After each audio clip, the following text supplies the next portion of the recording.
It's looking good. I think it's fine. I'm at a friend's Yay. house, if it helps, because I didn't have enough Wi-Fi at mine, so it happens. It's a good thing I didn't have to run over to someone else's house. Yeah. I think it was just my computer and not my internet, fortunately. So it seems we are currently live. Welcome everyone to FestivalYA, organized by Cărturești, which is a great bookshop, and I'm sure you all know about this. Tonight we're going to talk with Margaret Rogerson, which is one of our favorite authors, and I'm sure everybody present here agrees. Welcome, Margaret. Thank you very much for accepting our invitation. Oh, thank you for having me.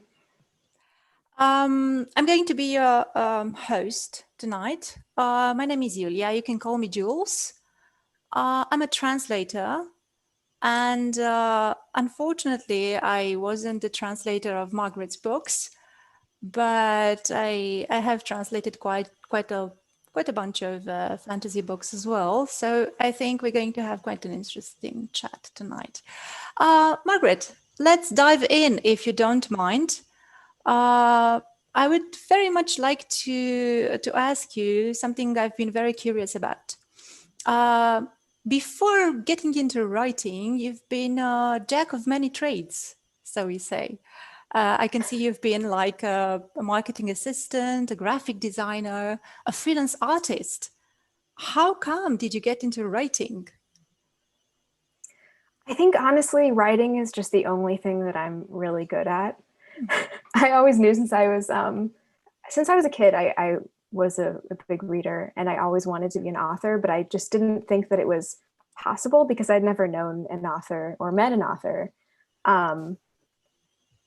And as I got older, it just continued to be really the only thing that I wanted to do. It was really my only dream, and it didn't go away like some kids want to be astronauts, then they get older and they decide, yeah, maybe that's too hard.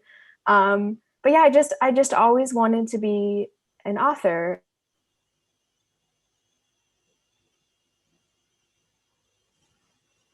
Just went for it. Oh no, did I freeze? I think I froze for a second there. Just for a sec, you're with us now. Oh no.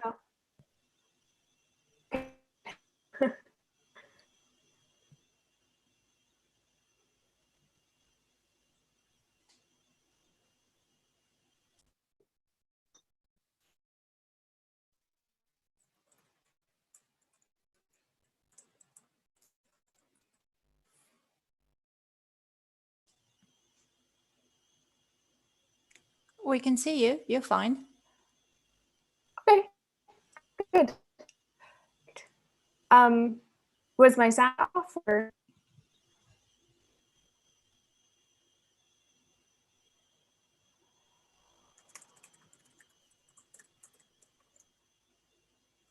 No, we can hear you. It's just that you freeze every now and then, but no, Okay. you look fine.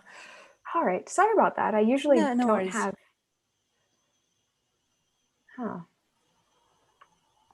If you would like me to, I could try restarting my router to see if that would help. That would just take a few minutes, though. I wouldn't want to take away from your time.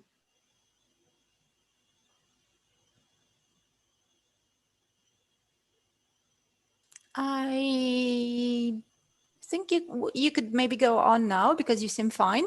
And Okay. if it happens Right. again, maybe. Okay. Okay, that's great. Okay, so back into what we were talking about, you said that as opposed to other kids who wanted to be astronauts, you stuck with your first dream of being a writer. And how did it happen, actually? How did this, transition happen in the end? Well, as you noticed, I did work quite a few just random jobs. And when I was in my early 20s, I just decided that I would really try to write a book because I didn't think that I could do it. It just seemed too hard, but I figured I might as well give it a try because I would never know if I could do it if I never tried. So I wrote a novel and it wasn't very good. And I contacted literary agents and none of them were interested in it. So I decided, okay, well, that didn't work. So I could either at this point give up or I could try again. So I tried writing a second book and that ended up being an Enchantment of Ravens.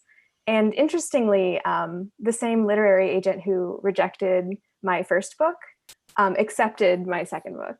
Really? And I think she might be here. Her name's Sarah. Oh, wow. Yeah. Hi, Sarah. I'm not sure if she managed to join us, but she could possibly be here. So this is how an Enchantment of Ravens was born. And then it was followed by Sorcery of Thorns. And now we are all excited and waiting for Vespertine.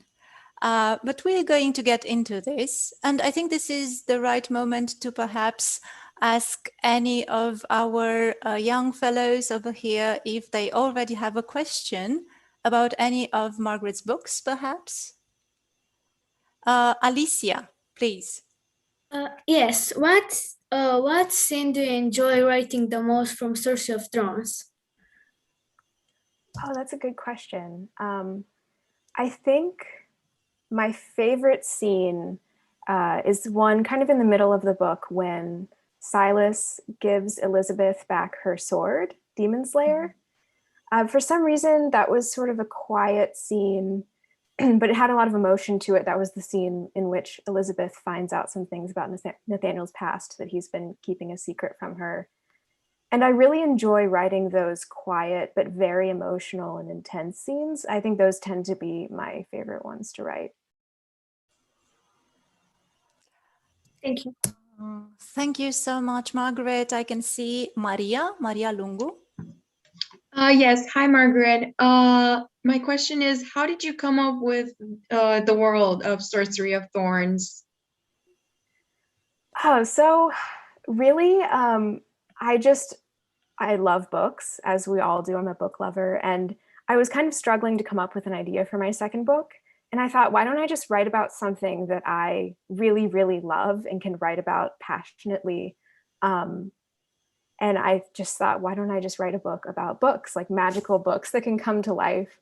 That just seemed like a really fun thing as a reader and a lover of books to write about. So that was the first idea of the world building. I just wanted to write a setting where there are these huge libraries where there are books that can come to life. And then everything else I just kind of built around that. The whole world was kind of constructed around this central idea of the libraries.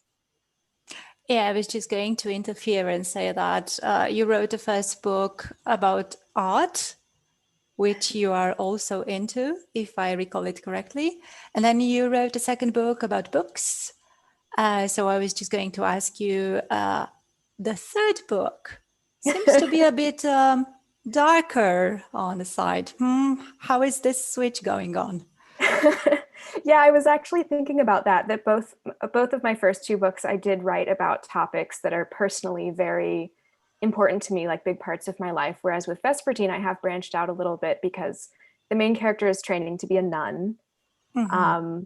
It's a world with ghosts in it. So nothing in it that is like, it is a little bit different and it is a little bit darker, but I will say, I think that it looks darker on the surface, mm-hmm. but it has, on the inside, it's the same as my other books in terms of having really cute relationships and a lot of humor and stuff. So it sounds darker than it is, I think. It's probably only a little bit darker than Sorcery of Thorns, but it does have a lot of creepy undead ghosts and monsters in it. So there is that. Mm-hmm. So we're not to be fooled by the cover. Yeah. Although I will say, I majored in anthropology in college. And one thing that I found out is that I really like skeletons. I really liked working in the anthropology lab with skeletons. So maybe I do actually have a passion in Vespertine, which is that I really like skeletons and the undead. There you go. Got you. See how you reveal everything to us now. Yeah. Okay, you know, guys. my secrets. Exactly. Guys, let's see. There was Yarina, if I recall it correctly. Yes. What's your favorite character from both books? What would favorite character. I feel a little bit bad having an answer so quickly, but definitely Silas. I love all of my other characters, but Silas is same. my favorite. Yeah. Although I will say the main character from Vespertine is up there with Silas. Her name is Artemisia, and I actually unexpectedly ended up loving her more than as much as Silas, I would say. Not more than, but as much as. Which is funny because usually I obviously love the protagonists of my books, but I tend to be more intrigued by or attached to side characters. But in this case, I actually really, really love the main character. I'm very excited for everyone to read it because I think she's a fantastic heroine. That's great. I'm really looking forward to a promising protagonist because I think that in fantasy, that's very, very difficult to convey, to be honest. And I think Silas has a huge fan base in Romania. I'd like to inform you about this. As you can see, everybody's nodding happily, so you have a confirmation now. More questions. Alexandra Popa, please. Hi, Margaret. When I read Sorcery of Thorns, I wonder what was the thought process behind Silas' character, because he is my favorite as well. And I have 2 cats, so the idea just speaks to me in that moment. I'm also a cat lover. Yay! My 19-year-old cat recently actually passed away a couple of months ago, and I got a new cat. He's a rescue cat. His name is Commodore, and he has one eye, and he has all these scars because he was like a street cat who got injured, and then he got adopted. So he's a really awesome cat. I wish he were upstairs so I could show him to you, but I think he's downstairs. He's a pirate cat. He is kind. Well, yeah, he is a little bit like a pirate. I thought of getting an eye patch for him. I'm not sure he would like. He would probably tolerate it. He's extremely tolerant. It's pretty cool. He's like this big tough tomcat, but he lets you do like anything to him. But sorry, that was a tangent. With Silas's character, I honestly don't really. With Nathaniel and Elizabeth, I had to put a lot of work into creating their characters, but Silas was just sort of like. He came to me just fully formed. I actually created the magic system around demonic summoning just so I could put Silas in the book. Like that's the whole reason for the magic system being the way it is. We'll say his ability to turn into a white cat is a reference to one of my favorite books, which is Lyriel by Garth Nix. It was one of my favorite books as a teenager. I haven't read it again as an adult, but there's a white cat in those books that I decided to reference by having Silas turn into a white cat. That's amazing. Actually, Garth Nix is one of my favorites as well. I've just recently finished translating one of his most recent books, so I'm really excited about that. Yeah, that's exactly. So cool. I know. Childhood dream as well. Okay, let's see. I think Bianca, please. Yeah. Hi, Margaret. I just want to say Silas is my favorite character. It's not a surprise, as you can see. And I want to ask, is there a secret sequel? Because I really want to know what's happening to him. So there is no secret sequel, unfortunately. I wish I could write one. I will say though, the ending was a little bit ambiguous. But I will say that the thing that was hinted at as happening is supposed to have happened. I think a lot of readers are unsure whether that actually happened or not. Like they thought I was ending it on a cliffhanger. I actually did intend it to be fairly clear that when the candles snuff out, that means that whatever Elizabeth was doing was successful. So I will reveal that much for anyone who's in suspense. But unfortunately, everything that happens after the novel, people will just have to use their imaginations. Thank you. Yeah, I think most of us actually suspect of that. That's good. I have a surprising number of readers who will corner me like, how could you do that? And I'm like, didn't you read the last sentence? The last sentence tells you what happens. Yeah. Well, I can see Maria Grosso has a question for us. Yes. Hello, I want to say I loved Sorcery of Thorns. It's beautiful, it's amazing. I loved the royalty, the enemies to lovers, absolutely everything. And my question is, how did your life change after you became a published author? Oh my gosh. A lot. Like it changed in every way, I think. It's strange because it was my only dream in life. It was my one dream. So to accomplish that was really incredible. It's been harder in certain ways than I thought it would be. I think one difficult part of being an author is that writing has always been my passion and sort of the thing that I do for personal fulfillment. And having that become your job is difficult because it's the way that it becomes work. So it's no longer just this thing that gives you private fulfillment. It's something that you have to do to buy your groceries and pay your bills, which is strange. It's a strange adjustment, but I still wouldn't want to be doing anything else. I think it is completely fantastic being able to do what I love for a living. And a lot of people never get to experience that. So I feel really grateful about that. Yeah, I can see how this works. Like I could feel pretty much the same as you, even if not at the same level when becoming a fully professional translator. Childhood dream, becoming something you have to pay your bills with. Sometimes it's more difficult. Sometimes it's cool or the coolest job on earth. So I can totally relate. Rodica, please. Hello, Margaret. It is an honor to meet you.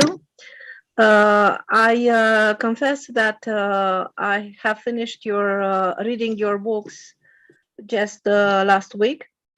And I am a very big fan of both of them. I like them. I like them a lot. But as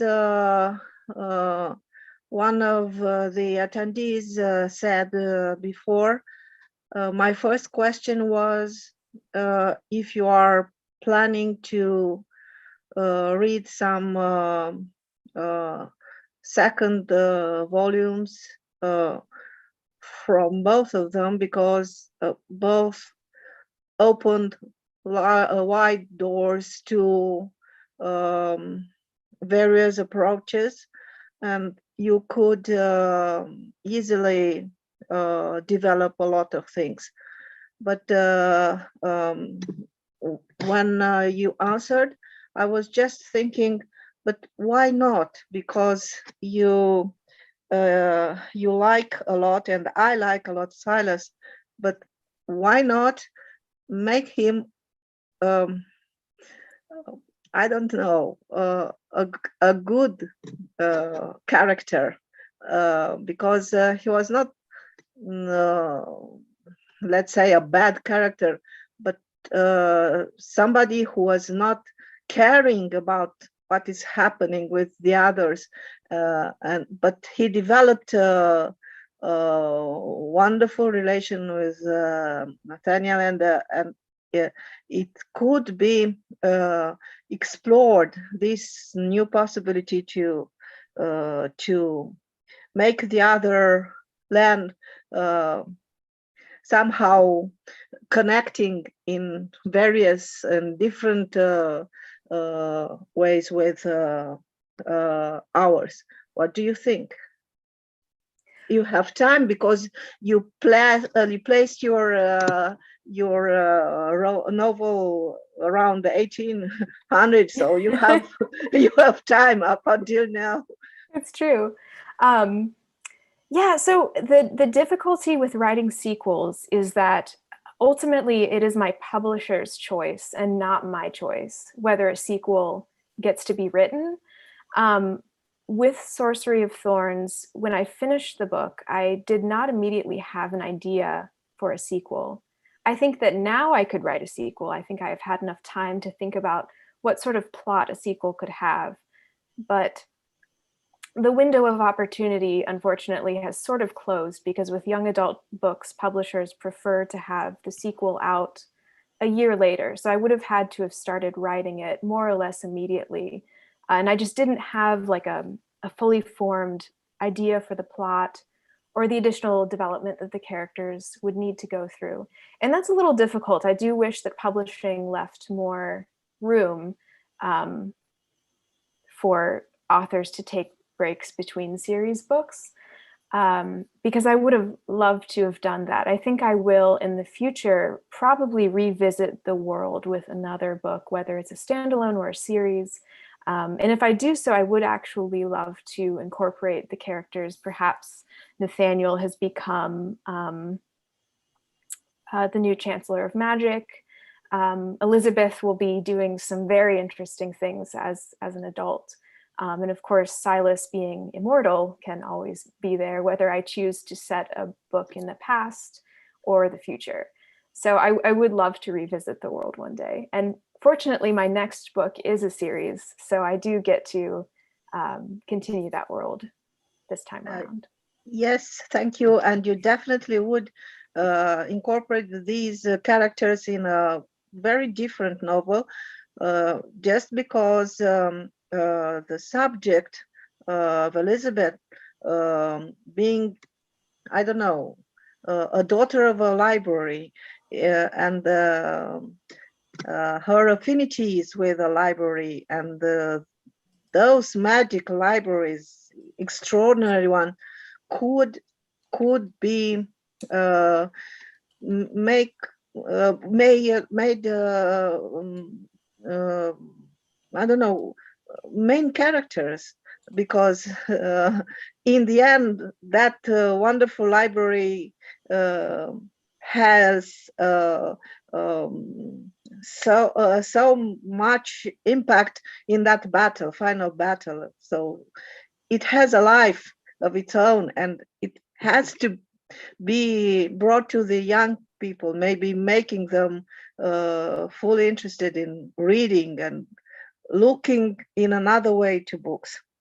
And I don't want to keep you very much, but I just wonder if you are planning, maybe after meeting your Romanian auditor, to visit Romania sometime and maybe get inspired from our extraordinary and very wide range of fairies, stories, and that could be a very, very I don't know, great opportunity for you to find so many new ideas for your books.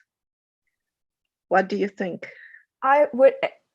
Ironically, I was actually just talking to a friend about traveling and how Romania is one of the places that I would like to visit.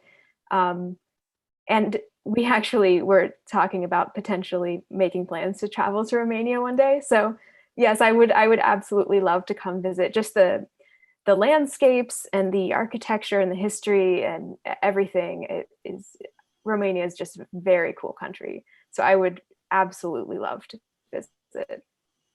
Thank you. We can't wait to see you here and maybe get an interview with Iulia, with Jules. It will be wonderful.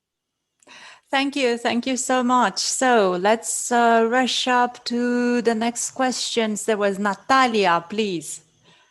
Hello, Margaret. I love your books, and I have a question. We will find out Isabel's real name.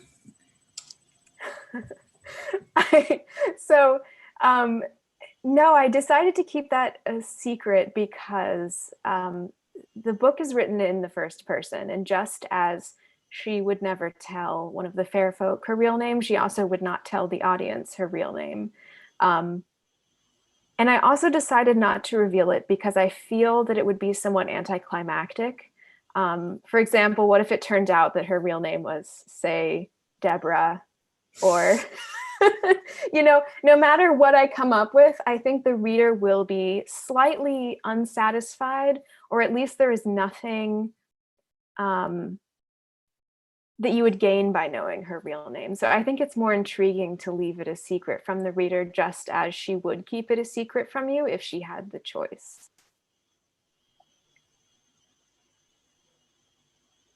I was just going to ask you, Margaret, since we are on this topic of readers having a choice, how do you feel about fan art and fan fiction? It's the best honor that I can receive as an author. Genuinely, I think fan fiction and fan art is more exciting than winning literary awards. I think most authors feel that way, or at least most younger authors. I suppose some older authors have sort of feelings about fan fiction where they don't like it. But I think my generation grew up reading fan fiction. So for us to see people enjoying our work enough to want to write about it is very exciting. It's a huge compliment. Yeah, exactly. Some of your guys' generation actually started with fan fiction, and I'm sure that most of you have actually been secretly writing it, even if you don't admit now. So I've actually tried writing fan fiction, and I was not any good at it. I do read a lot of fan fiction. So for me, what's really hard about it is that I find it extremely difficult to get into the mind of a character that I have not created myself, because I feel like I can't convincingly portray that character's personality or dialogue. So I found that really discouraging, and I just switched to just reading fan fiction. So I don't have any secret fan fictions lurking on the internet, unfortunately. Yeah, sure. For now. For now. Let's see. I have Beatrice. If you're there, Beatrice. Yes, hello, Margaret. So I loved the world building and the characters and everything in A Sorcery of Thorns. I'm actually currently writing a fantasy book. Do you have any tips that could help me with that? I think the best tip that I ever heard was that it's okay for first drafts to be really bad. They can just be terrible. My first drafts are very bad. Sometimes when I'm going back to edit, I will just put in little sentences like, figure this out later, or describe this later, or there are paragraphs that just barely make any sense because I was just kind of getting through that scene to get to the next scene. And really the first draft is you telling the story to yourself. You're just kind of trying to figure it out. And I always pretend when I'm writing a first draft that I'm writing it in a diary and that no one's ever going to read it except for me. And that kind of lets me play around with it and have fun with it without feeling self-conscious or embarrassed. Like, is this joke really stupid? Are people going to like judge me for this like kissing scene or whatever? Like, what if my mom reads this scene? You know, I just pretend it's a diary. So that way I can just get through it and then get to the editing, which is the part where you can actually make things good. Thank you. This is actually quite a good question, Margaret. Does your mom read the books? She does actually read them. She's so nice. She actually keeps them on her nightstand by her bed. Oh, when she's having trouble sleeping, she reads an enchantment.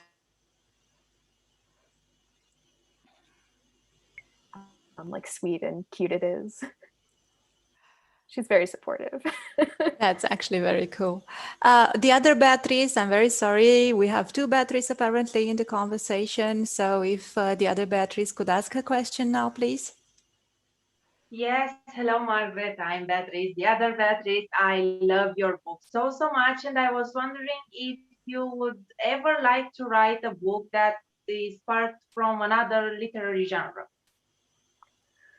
That's a good question. I actually think I will always write fantasy. I might write other age categories of fantasy, like middle grade, which is for slightly younger readers, or adult fantasy, but I think I will always write fantasy.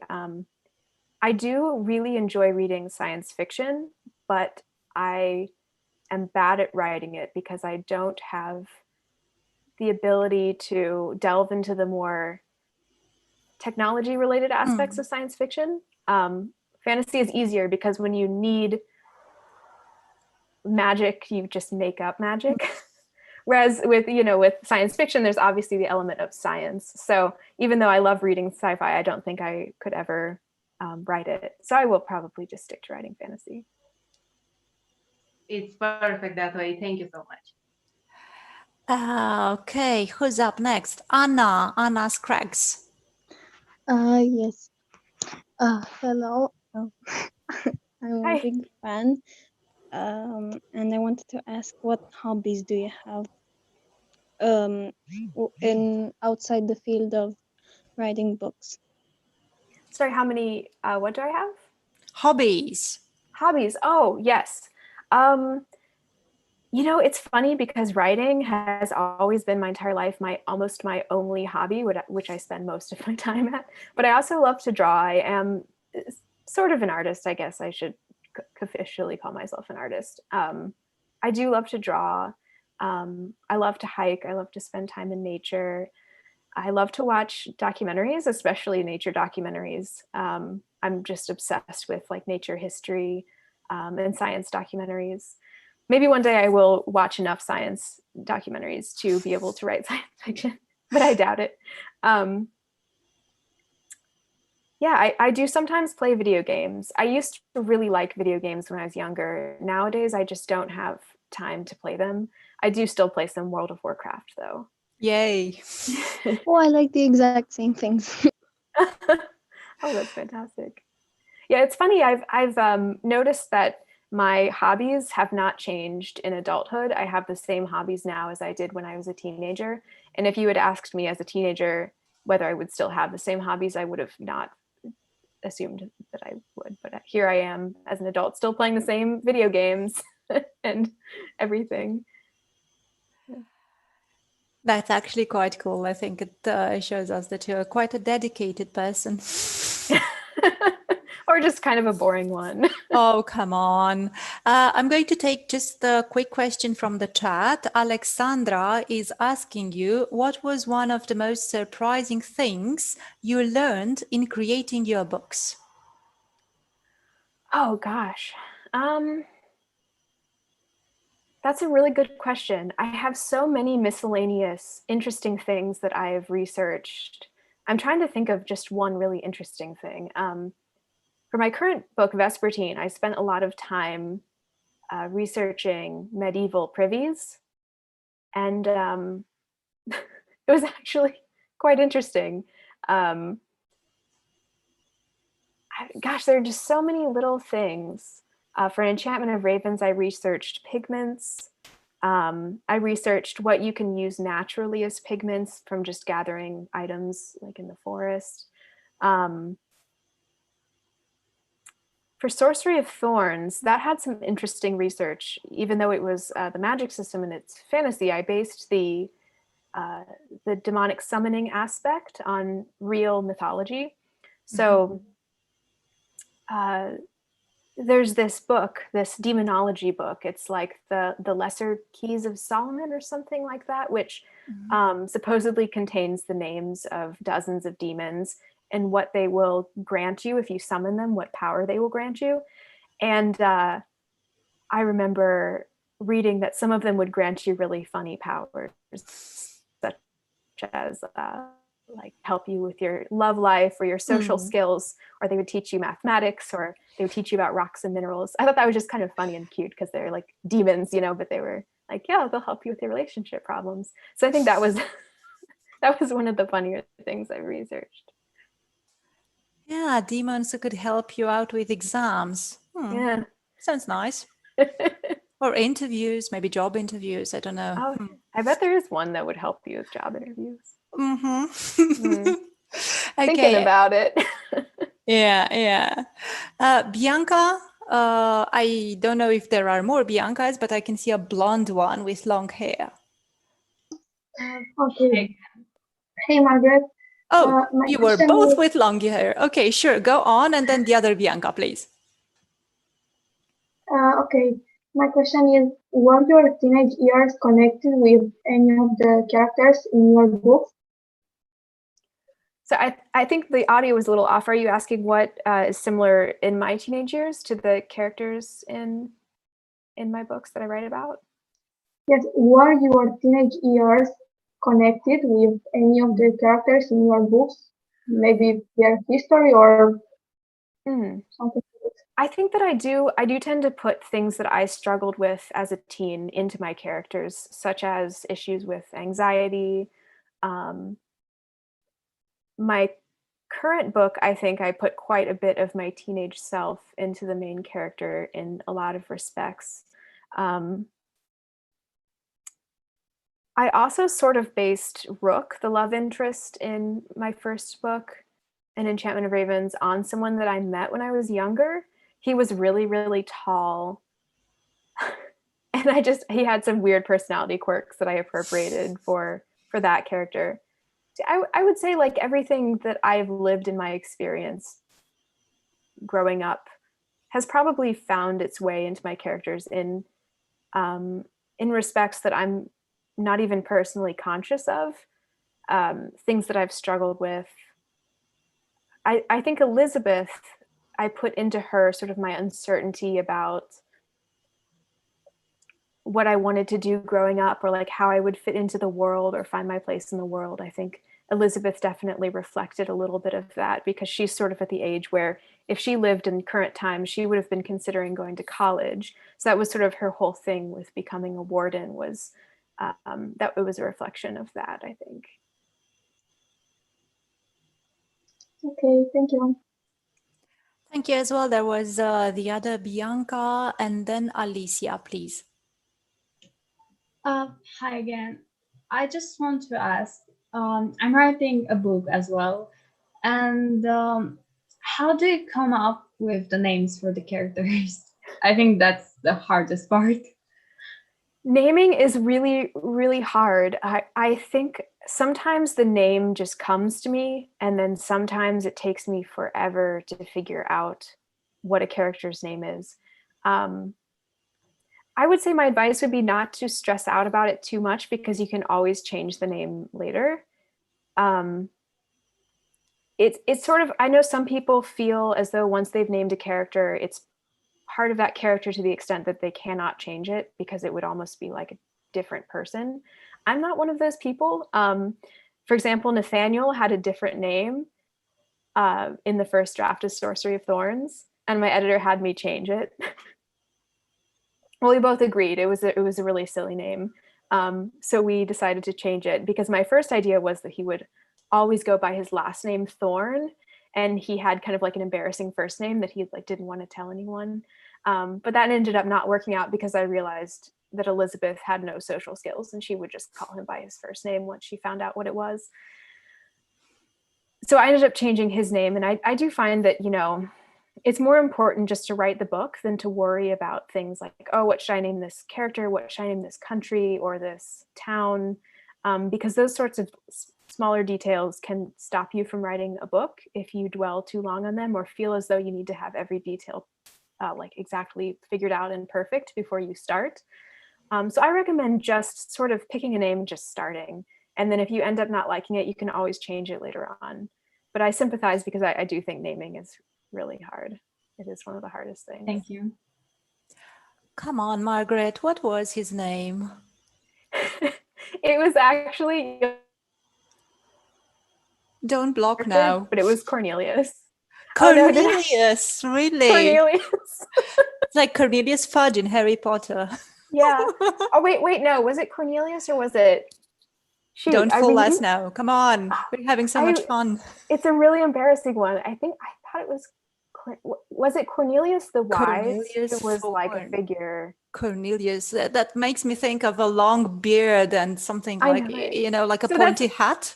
That's why, like, the original idea was he didn't tell anyone what it was. It was like an embarrassing family name. So he only went by Thorn. But then I was like, Elizabeth would not call him that. She would find out what his real name was, and she would call him that. So Yeah, absolutely. Or a very embarrassing nickname or something like that. yeah. So I talked to Yeah. my editor about it, and she was like, yeah, we should probably change that to something else. Yeah. That was a wise decision, I think. I agree. Great. Alicia, you're up. So I wanted to say that I love all your characters and how you developed them, and I had different emotions from every one of them. Which because at CLS I have moments when I thought that I didn't know if it was good or bad, so my emotions continually changed. And I wanted to ask you if it could be any character from the books you wrote, which one would it be? Oh gosh, I would probably choose Elizabeth, because I would love to be able to have that connection with magical books. I think that would be really cool. I would love to be Elizabeth.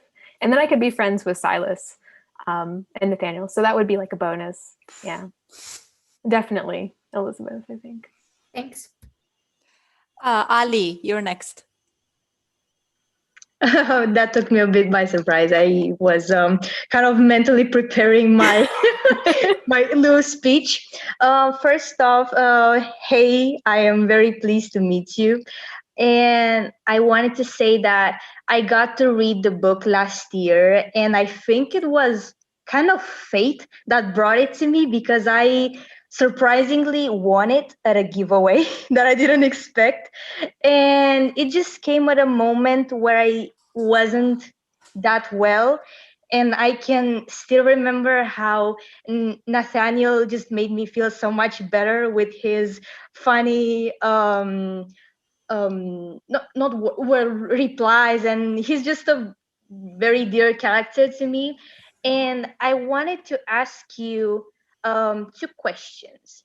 First off, did you get inspiration for your characters or your book, or your Sorcery of Thorns book from maybe some music that you listened to, or even a fellow author that inspired you to write it, or any of the characters?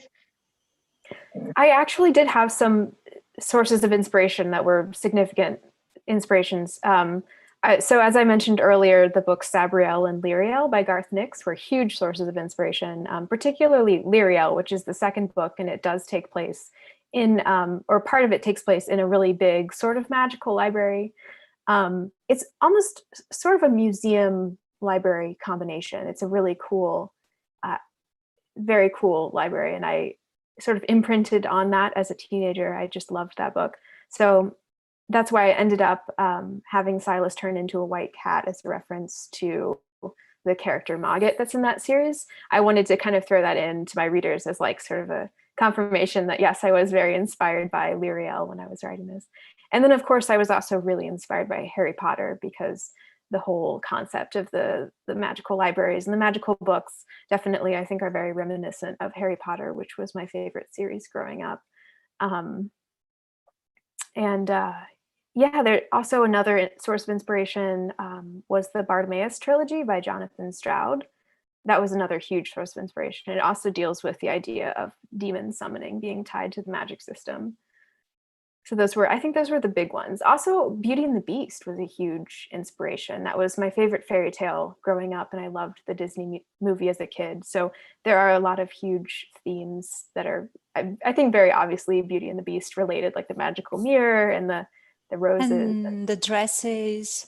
Yeah, and the big spooky manor house with like all that creepy stuff going on. And yeah, absolutely, that was a big influence. Oh, thank you for your answer on that. And my second question is, how did you feel writing about Nathaniel as an LGBTQ plus character? I just think, sorry, I feel like I should have a thoughtful answer to this, and I really don't. I just felt like he just seemed bisexual to me. He just has that energy, right?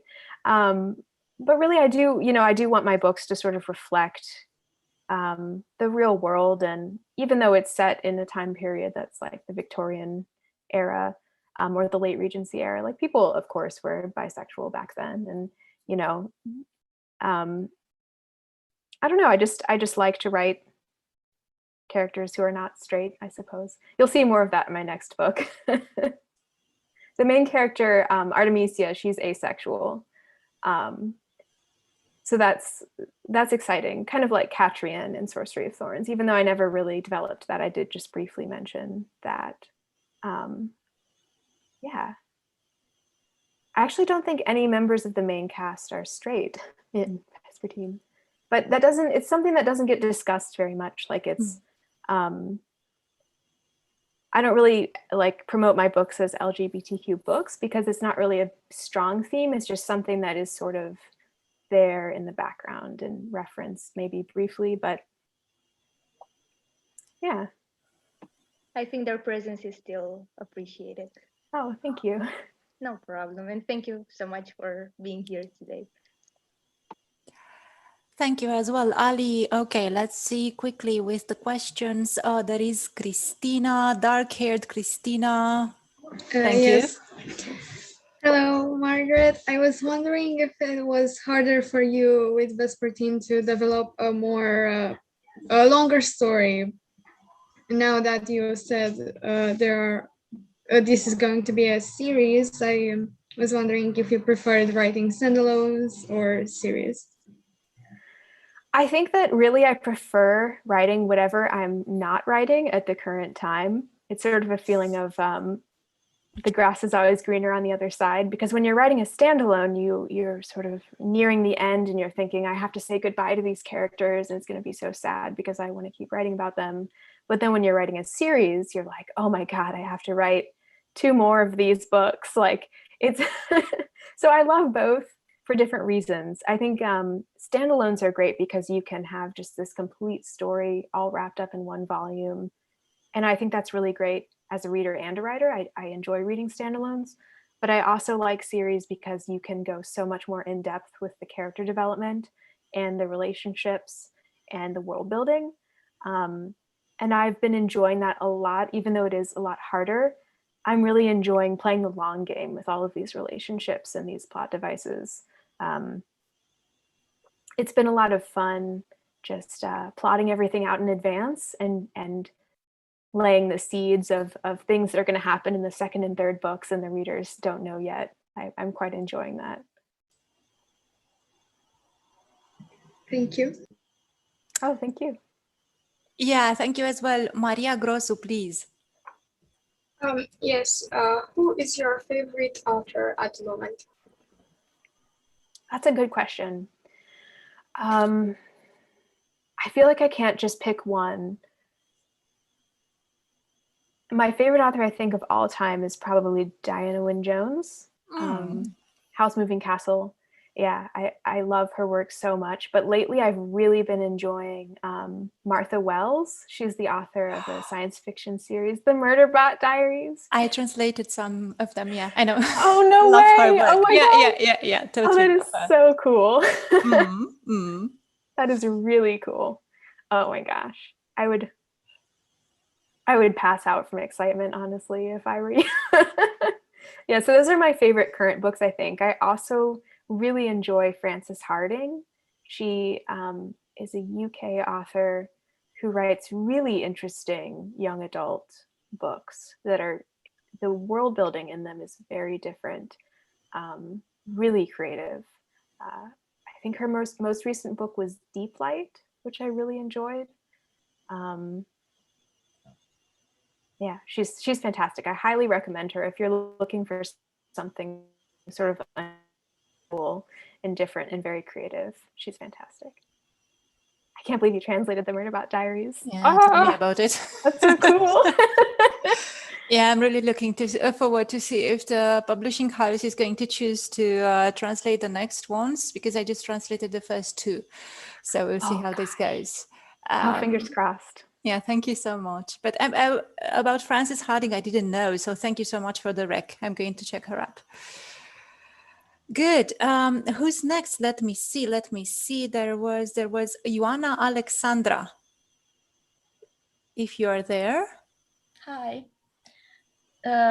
So as book lovers, we sometimes find that books have a very great impact on us. So one of my questions would be, what books or authors had a big impact on you while growing up or throughout your teenage years or even adulthood? That's a great question. Diana Wynne Jones, for sure. As I mentioned earlier, she had a huge impact on my writing, I think. Also the Harry Potter series. As a kid, those were my favorite books, absolutely. Which is a little hard to wrestle with now because J.K. Rowling has done some really disappointing stuff recently and said some really disappointing things. And so that's been hard to wrestle with, I think, having, the author that you really looked up to and loved as a kid sort of turning out to be a little bit of a disappointing person in real life. But definitely Harry Potter was a huge influence on me.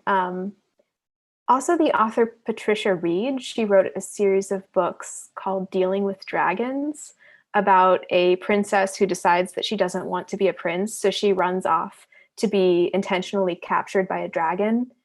I loved those books as a kid. I reread them, I think, a dozen times probably.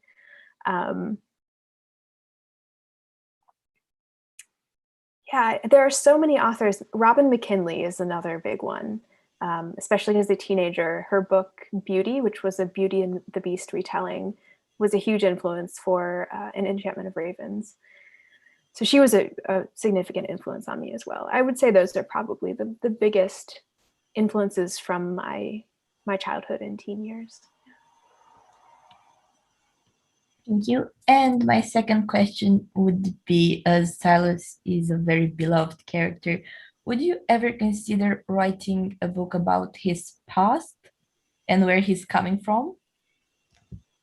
I would absolutely consider writing another book where he's a character in it, but I wouldn't want to write him as the main character because I think part of what makes him so intriguing is that you don't know everything about him. And I think if you knew too much about him, he would lose some of that mystique that makes him who he is. I think as a character, he's a really private character, and it's really important to him that he doesn't reveal too much of himself to other people.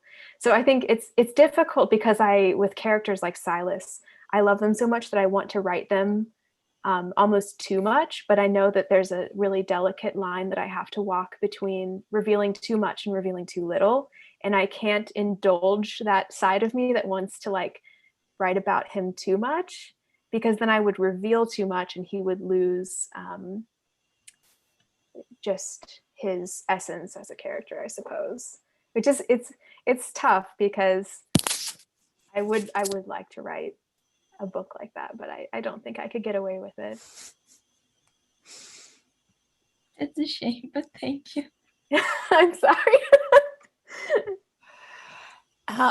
Speaking of which, I'm going to interfere by taking a question from the chat. Ilinka is asking you, Margaret, are you going to write a book with a male protagonist anyway?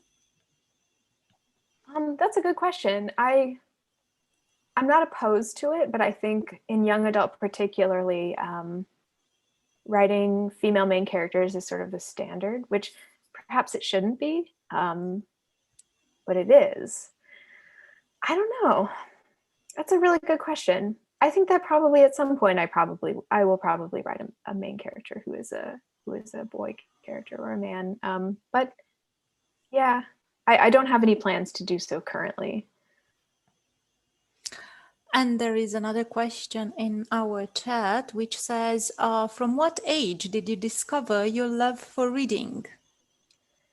I think that I never really discovered a love of reading. I think my mom, when I was a baby, she always said she didn't really know how to take care of babies.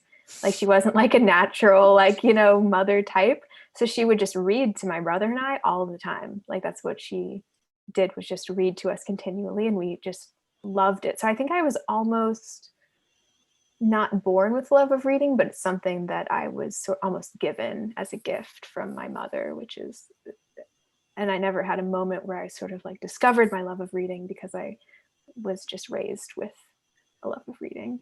So I owe a lot of gratitude to my mom for that.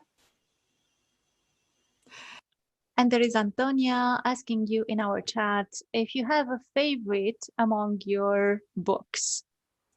Oh gosh. I don't think I can choose. I love them all for different reasons. Yeah. I don't think I can choose between them. Good. Let's see. We have Ioana Alexandra waiting. Sorry, I already asked my question. Okay, you're fine then. Thank you so much. Ksenia,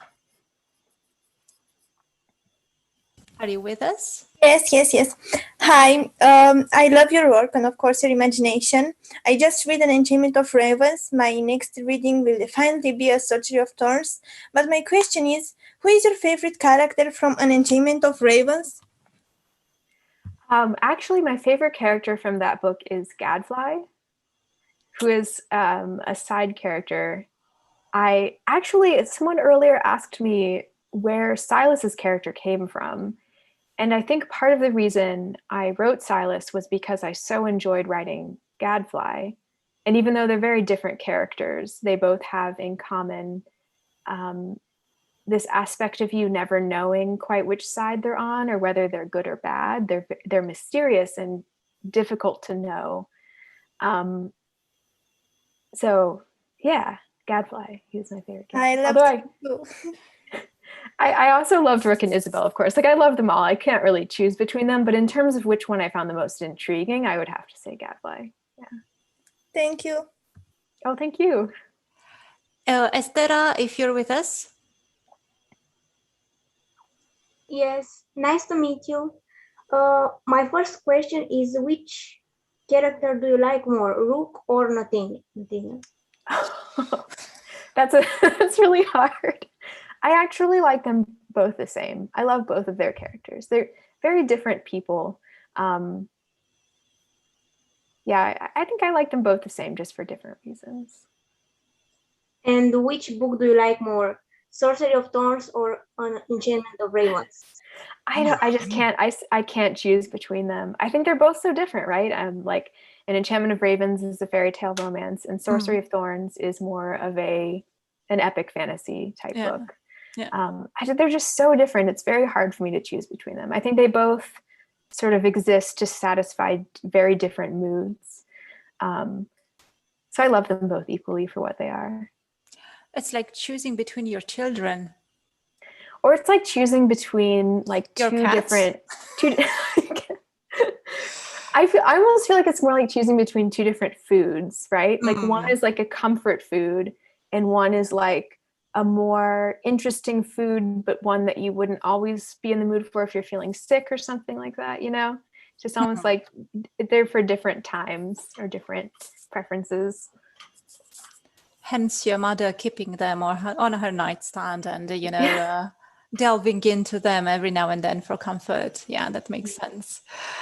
We have, let me just see, Madelina, Cristina. Yeah, hi. I just want to say I'm so happy to be here. And my question is there something you do before writing a certain scene, for example, an emotional one, to get in the mood? That's a really good question. I've actually never thought about that. I do tend to try to find music to write to try to sort of get myself into the mood, because sometimes when you're about to write a really serious emotional scene and you're just sitting there in your pajamas eating toast or whatever, it's hard to get into that very intense mindset of like, oh yes, I'm going to reveal this character's deepest secrets now, and you're just like eating your breakfast, like waiting for your caffeine to kick in. So I do think it helps to find music that suits the mood. I like to listen to instrumental music. I'm not very good at listening to music with dialogue. Lyrics. Lyrics. That's the word, with lyrics. While I'm writing, because I tend to be distracted by the sound of someone's voice. But I love listening to instrumental music, and movie soundtracks, and often video game soundtracks as well are quite good for writing too. Yeah, those are the best actually. On all those compilations on YouTube with dark, macabre music, and those are quite good. I'm finding them quite cool. They're very good.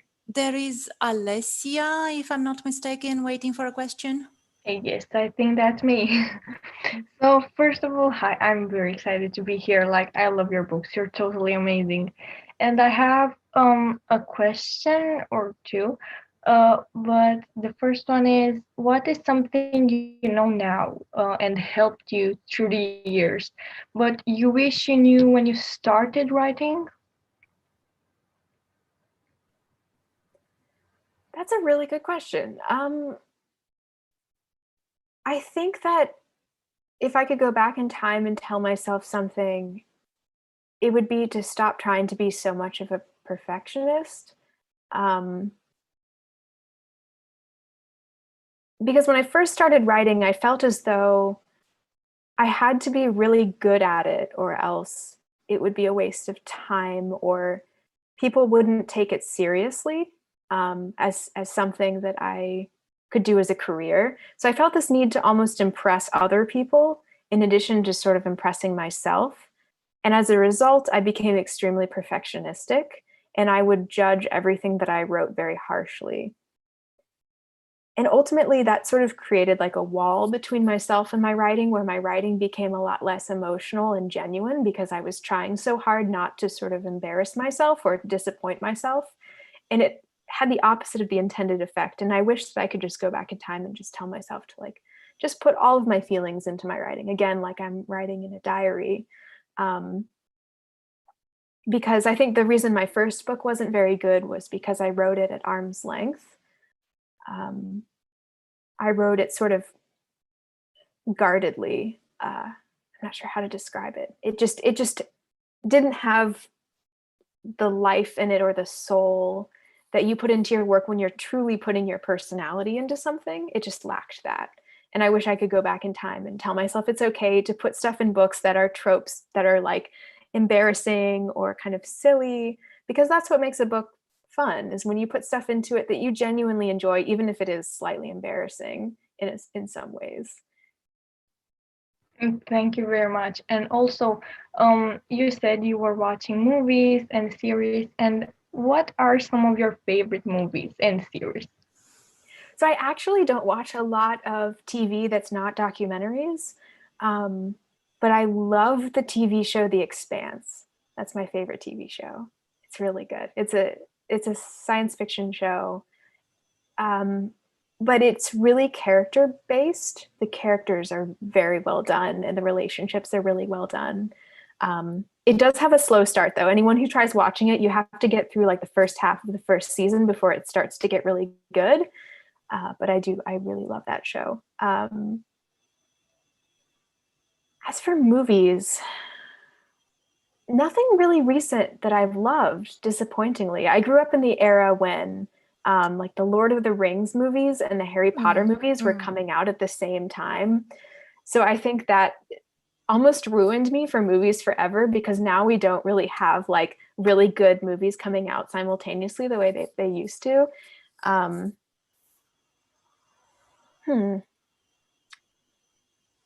Yeah, some of my favorite movies though are The Book of Kells, which is an animated movie. The same studio that did The Song of the Sea, and recently they released another movie called Wolfwalkers. Yeah. Really it's like it's meant to be a trilogy, I think. Oh, really? I'm very excited to watch that one. I haven't watched it yet because it's exclusive to like Apple TV or something, which I don't have. But I'm excited about that one. Thank you very much. And again, I'm very happy to be here. Oh, thank you. Thank you for your questions. Thank you very much, Alessia. Scarlett Black, if you're with us. Yes. How did you feel when you hold your first book into your hands? That's like an indescribable feeling. It's sort of like holding your child or like your baby or something for the first time. It was really special. Yeah. I'm sure that I cried a little bit. I got my advanced copies before I got the actual hardcover versions of the book. So the advanced copies are probably, a lot of you know what those are. They're like the more inexpensively bound paperback versions that go out to reviewers a few months before the book is published. So those are the first ones that I held, and that was really, really special. I remember like opening the box with them in it, and it was really cool. There is also Daria Constantin waiting. Yes. Hi, Margaret. So you mentioned earlier that Rook is based on a person you actually met in real life. So I wanted to ask if your characters are usually based on people you briefly met or people from your daily life. And on the same note, if conversations from the books that you wrote are based on conversation you overheard or something like that. So people are usually surprised by my answer that I don't usually put a lot of direct inspiration into my books for characters or dialogue. For characters, I think I take certain small characteristics from people and I will borrow those, but I don't think that the person that I'm borrowing them from would necessarily recognize them in the character. Like, for example, the character, the guy that I met that I used as partial inspiration for Rook, the two things that I took from him were, one, that he was really tall, and two, that he like didn't understand personal space. Like, I'm trying to figure out how to describe it, but he just didn't understand personal space. It was really weird, but like in a really innocent kind of cute way. Like I remembered I had like a blister on my hand and he sat down next to me and just like started picking at it. And I was like, why are you touching like a blister on my hand? Like, that's disgusting. And he was just like, I don't know. Like, I was just like, you don't understand personal space. That's so weird. So I ended up actually using that as like a trait of the fair folk in my book, because I just thought that was so weird. Like, how do you grow up just like not understanding this concept? It was just, I don't know. I just thought that was quite interesting. So sometimes you come across a quality in a person and you just sort of need to incorporate that into your writing. But I've never directly based a character on a real person before, or even mostly based. I think they're just kind of a conglomeration of traits that I find interesting. That is actually very, very interesting. And thank you for answering. There is also a question from Sabrina in our chat. How many volumes will the series you plan to write have? I think you mentioned 3 of them, but maybe I'm mistaken. So it's interesting because currently it's being advertised as a duology, as a 2-book series, but it might be a trilogy. There's kind of a story behind that I'm not sure that I'm necessarily allowed to share, but basically I went under contract for it as a trilogy. And then I told my editor, maybe I can sort of squish this plot down and combine the second 2 books into 1 book and maybe try to make it a duology. So that's why we're currently advertising it as one, but I think it's probably going to end up being a trilogy because I'm just not really succeeding in compressing the outline into a single sequel, but we'll see. It could go either way at this point. A question from our chat is also coming from Maria Grosso. Do you know in how many languages have your books been translated? Not exactly. I know it's over a dozen, but I don't know the specific number. I was actually just thinking the other day that I should do a roundup of all of the translation rights and just put them on my website or something so people can see that, because it is nice to know who all the publishers are. But no, I unfortunately don't have an exact number. A more complex question now for you. Are you interested in writing a book inspired from our actual time with contemporary young characters and maybe fill our world with fantasy and magic? Strangely, I am not really very into contemporary fantasy. It's not something that I read very often. I'm not sure why. I think maybe for me, part of the escapism is writing in a completely different time period, in a world that's as different from the one that I live in as possible. I think perhaps that's what intrigues me so much about writing fantasy. So I don't think I ever will write a contemporary fantasy, but then again, maybe I will. I can't really predict what I will be doing 20 years from now. So yeah, I try to never say never. Exactly. And how long did it take you to write your first book, asks Laura. My first book, that was the one that I mentioned earlier that is not published and it is not good, that took me 2 years to write because I was writing it while I was also working a day job. And also I was kind of learning how to write a book, so it was taking me extra long. And Enchantment of Ravens only took me 5 or 6 months to write. That was a fast one. And it's also a fairly short book. So that was part of why. And then Sorcery of Thorns took me a year to write. Mm-hmm. And Vespertine took me like 2 years, 2.5, 3, mm-hmm. maybe even a long time. I've been working on it since 2018. So part of that, I think, is the difficulty of plotting out an entire series because I wanted to have the entire story figured out before I started writing the first one. So it's been a lot more work than a standalone, for sure. Yeah, and we also have to take into account the whole pandemic question, which I'm sure has affected each and every one of us in different ways. Oh gosh, writing during the pandemic has been so hard. Last year was just the worst year for writing that I've ever experienced. It was really, yeah. How did you cope with it? I don't know if I did cope with it. Just, I think we all just kind of tried to get on with things, but it's hard as a writer because so much of what goes into your writing is just being around people, watching people's behavior, sort of eavesdropping on people's conversations, or, and deprived of all of that, you almost sort of forget how dialogue works, like how normal people talk to each other. Like I would be writing dialogue, does this actually sound like something a human being would say? Or does this read like it was written by a robot? I can't even tell at this point. So that was hard. I definitely think that I would have finished Vespertine a lot sooner if it were not for the pandemic. Yeah, absolutely. Yeah, I thought as much.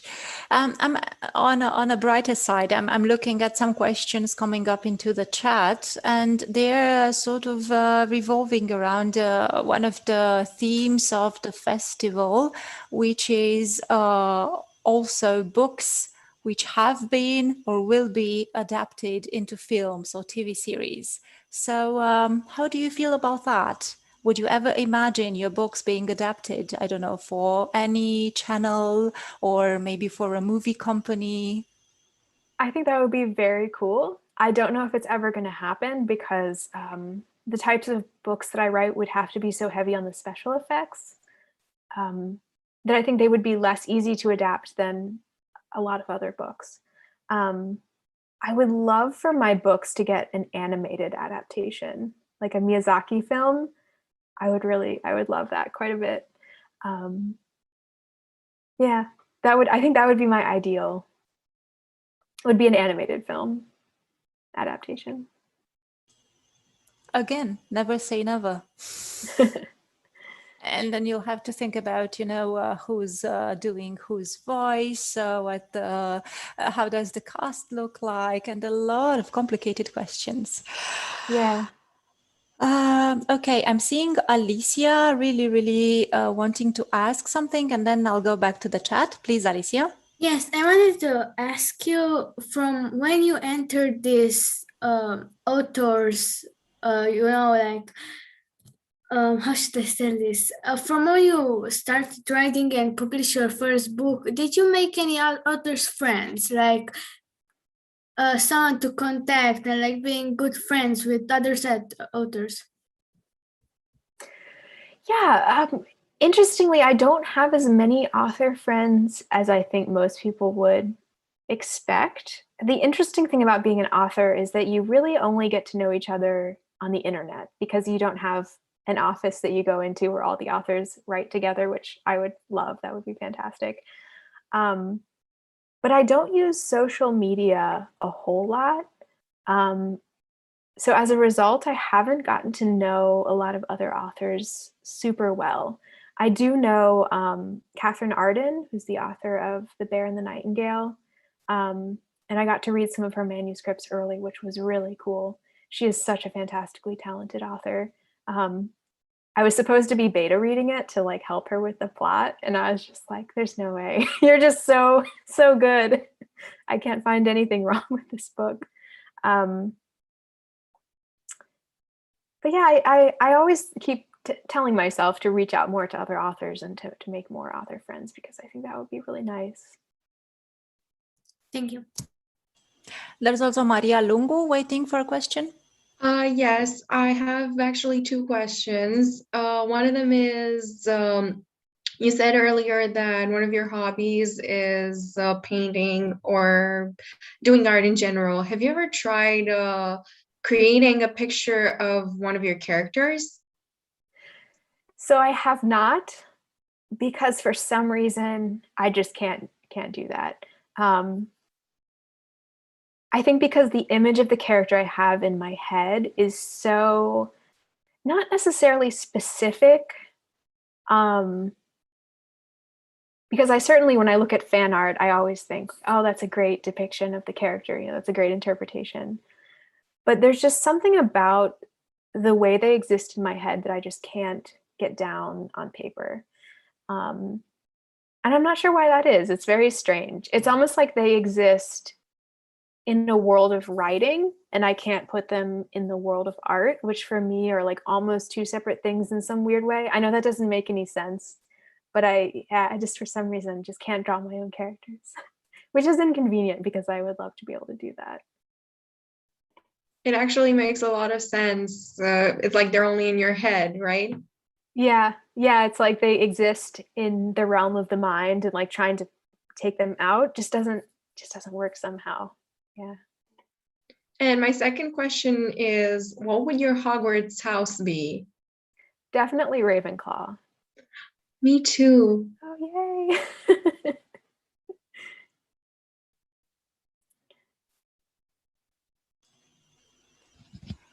I'm right back with you. Let me see.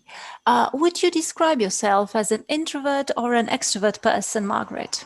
Definitely an introvert. I don't have like a single extroverted bone in my body. I'm a massive introvert. And what is your Hogwarts house? Oh, I just answered that one. It's Ravenclaw. Oh, I'm sorry. Oh, no, there are so many questions coming in. Did I happen to miss someone asking or willing to... Okay, Alexandra, thank you so much. Alexandra Popa, please. Yeah, I would like to say that I really love your writing. It feels to me like a kind of poetry.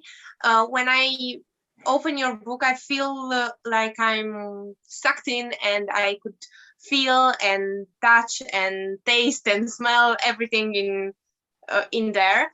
And I was wondering how it was to write that scene in Enchantment of Raven when Isabel is painting the portrait of Astor. It was my favorite scene in that book. Oh, thank you. Yeah, that was an interesting scene to write. I mentioned earlier that I don't put a lot of people that I've met or know into my characters, but the character of Astor is actually heavily based on myself. When I'm experiencing, I've struggled with depression my entire life. So she's sort of like a manifestation of how I feel when I'm really severely depressed. So I think for me, writing that scene was very significant because I was almost addressing that in a way. Like, I think the sort of underlying theme of An Enchantment of Ravens, even though it is a very fluffy book in a lot of ways, is sort of has an underlying theme of me kind of fighting against my depression, which is manifested by the fair folk and their inability to create anything or to feel emotion. and the Alder King as an antagonist was like the personification of that sort of stagnant, unchanging apathy. So yeah, when I was writing that scene, I was sort of putting my feelings about that, trying to put those feelings into words.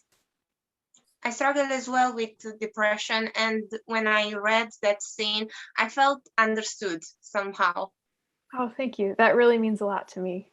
And for your anthropology love, I would like to recommend you Bones, if you saw that. It's a TV series, and I love that TV show. It's so good. I've heard of that. I'll check it out. Yeah, I've heard really good things about that show. Amazing. Yeah, please do, by all means. It's also one of my favorite, and the kick-ass protagonist actually does forensic anthropology, which is something I've been always dreaming to do. And it's also based on a series of books. So if you like the series, maybe you would like to read the books as well. Okay, guys, I know you're going to hate me a lot, and I'm assuming all of that, but we're really, really nearing to the ending of this really, really lovely session.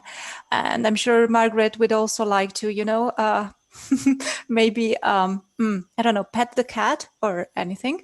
There you go. There's the pirate cat. He just got on my lap. Yeah, well, I was sort of expecting it, you know, like more than an hour has passed and you've not have been there. So yeah, I also have 3 cats, so I know how it's like. Good one. So guys, without any upsetting or anything, I'm just going to take three more questions, okay? And I have Stefan, first of all, waiting for ages in the chat to ask. So Stefan, if you are with us. Yeah, thank you. Margaret, hi. Hello. Is there any character's mentality that you would like to borrow, or just some character that you identify yourself with? I think if I could borrow a mentality from any character, it would be Elizabeth, because she's so optimistic and driven. I struggle the most in my life with apathy. I think that's sort of the killer for me is that I can become apathetic or cynical. And Elizabeth is the antithesis of those things. She's, you know, she never gives up. She always has hope. And I think that's really important in today's world when we're dealing with so many issues, political, climate, and there's so many things that you could just sort of roll over and accept, or you could fight to change. And I think I would love to be someone like Elizabeth, who really fights for what they believe in and never succumbs to cynicism. Yeah. Yeah, thank you so much. Oh, thank you. Good. The second question I'm going to take is from Diana Elena. Yes, thank you. Hi, Margaret. I'm very happy to meet you. And my question is, do you find yourself in a character created by you?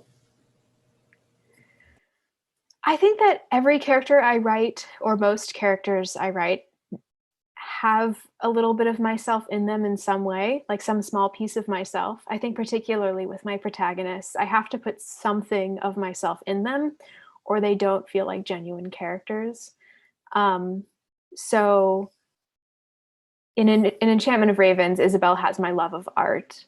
In Sorcery of Thorns, Elizabeth has my love of books. In Vespertine, the main character has like a lot of stuff that I've struggled with, like anxiety and like feeling lonely and stuff like that.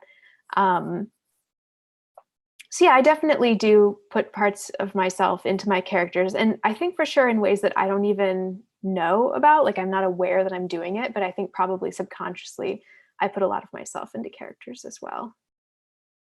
Okay, thank you. Well, thank you. Yeah, well, one can actually see that, Margaret. That's exactly what I've been asking you. What's the third going to be focused on? And you said that thing about skeletons. So now I'm really looking forward to see that. Okay, last question of the evening, guys. I'm really sorry. Yarina has been really doing like this. So we're going to grant Yarina this opportunity. When your book gets translated, your translators like get the chance to communicate with you, or you get the chance to communicate with the publishing house or something? Yeah, I believe that translators get my email address, or they can if they want to, because I have been emailed questions a couple of times from translators who are trying to figure out maybe a particular word that has maybe several options in the language that English does not have, so they're trying to figure out which one to use or something like that. So I have gotten those types of questions a couple of times. But in general, I actually don't speak to the translators very much. But it's really fun when they do email me. I really enjoy that a lot. Thank you. Oh, thank you. Yeah, thank you, Margaret. As a translator, I'm sure that's good to know. Guys, what can I say? Whoa, this has been a blast with you. I mean, really, I felt like, moderating a sports game or something like, football or something really alert, because you kept passing around and kicking the ball. And I'm sure I've missed a lot of opportunities, and I'm really sorry about that. If I missed any of your guys' questions in the chat, or if I haven't seen your raised hands or you doing a little dance on your seats, I'm really sorry about that. Margaret, I am really grateful that I had the opportunity to meet you. I've been told that you're quite a cool person. I am not a cool person. Oh yeah. I don't know who would know that though, because like who knows me well enough to think that I'm cool? See, I don't think. I'm not gonna tell. Somehow I think you introverts, and I'm seeing you introverts because I'm an extrovert myself. So I think that you introverts don't give yourselves enough credit. And you know that. Right. So, Margaret, if I can kindly ask you, after so much patience, to maybe just, I don't know, tell the guys and girls we have with us tonight something, I don't know, a message, a little bit of wisdom, anything you feel like sharing, and then we're gonna call it a night. I will say, don't tell anyone else this, but Romanian events are my favorites. I always have so much fun, such a good time. Everybody has just such good questions, and I just really enjoy all of my events with you guys. Also, this has been a very tough past year, but we're gonna get through it. For anyone who wants to see my cat again, yes, please. He's standing up. He was on my lap this whole time. Here he is. Hi.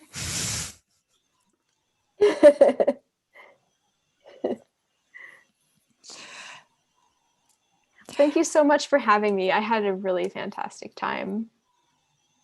Yeah, you're very welcome. And I'm sure the feeling is mutual. And guys, if we could just maybe offer Margaret a moment, if you could all please turn on your microphones and we just say, we love you, Margaret, like on 3. Okay, 1, 2, 3. We love you, Margaret. Te iubim. Oh, thank you, everyone. Really a pleasure talking to you, Margaret. May you have the bestest of days. And guys, we'll be seeing each other again. Thank you, everyone. Goodbye. Bye. Thank you. Bye. Bye.